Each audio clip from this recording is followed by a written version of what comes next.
I've seen battles with you, with friends of yours on YouTube where you go round for round. And for people that don't know, a B-Boy round is about a minute, maybe less, 40 Yeah, seconds. something like that. And it's kind of you're walking out, you're doing your thing, you're doing your flow, you're doing your performance. It's probably going to be on some moves on the ground at some point, and you're getting back up. It's pretty anaerobic when it comes to a level of workout. It's not aerobic. You really can't continue that pace without going in an oxygen deficit, right? And so you go, say, a minute or less sometimes, then the other guy has that much time to rest, and then you go back and forth. And I've seen you go something like 10 or 15 rounds, and I can tell you're both dead tired, but you're just like, I'm not gonna stop. I'm not gonna stop. And yet you still have to keep it flowing and creative. And that's why competition sometimes is different than when you're just having a friendly battle. Right? Yeah. I feel when you battle in the competition, it's really that moment being judged. That those 3 rounds, and when you really battle somebody like that, I think it's the battle me versus Fleu. You saw it was a battle in at a practice in Montreal, and he is one of the b-boys that I really respect, and I really like his approach. It's kind of similar to mine sometimes, and we good friends. So he invited me to his event. Another guy invited me to his event, and then I hit him up and I was like, let's have a practice battle.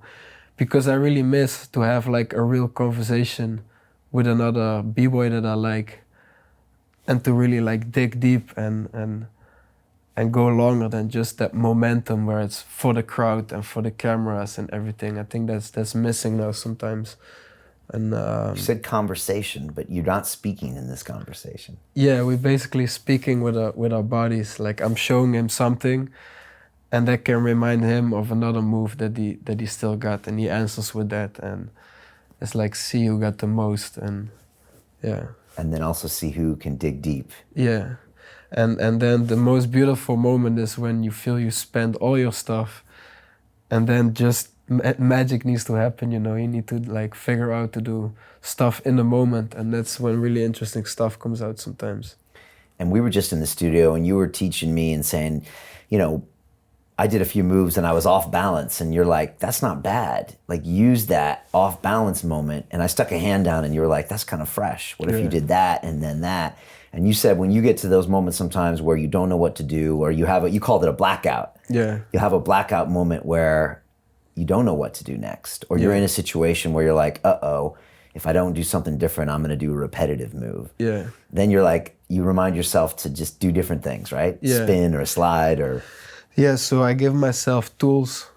So certain positions that I already aware from, I'll end up in these positions a lot.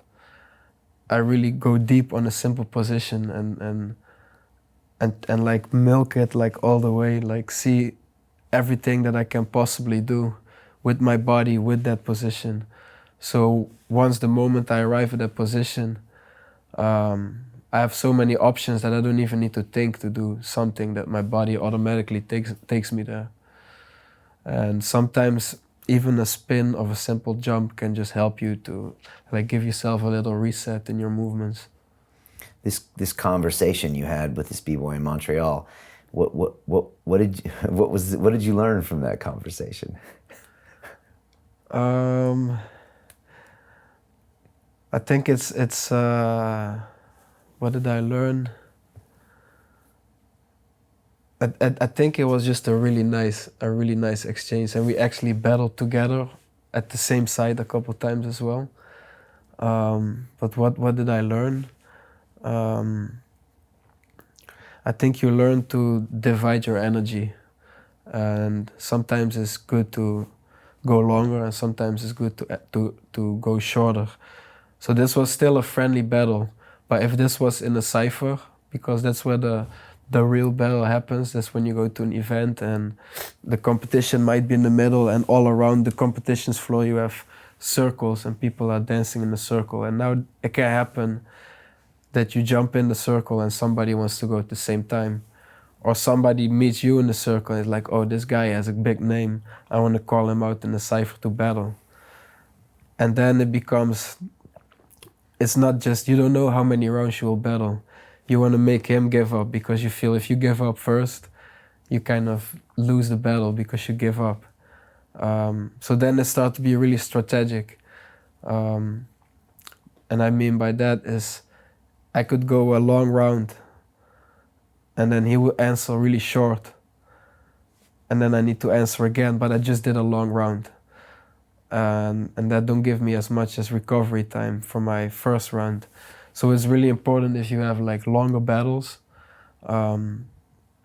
to balance out your energy. If I see you did something really impressive that cost you a lot of energy, I would answer with something that's very short, very explosive, which is effective, and then I would stop and then let you go again. And you're still thinking, you're still recovering from your last round. And that's how you kind of like, that's how a real battle goes.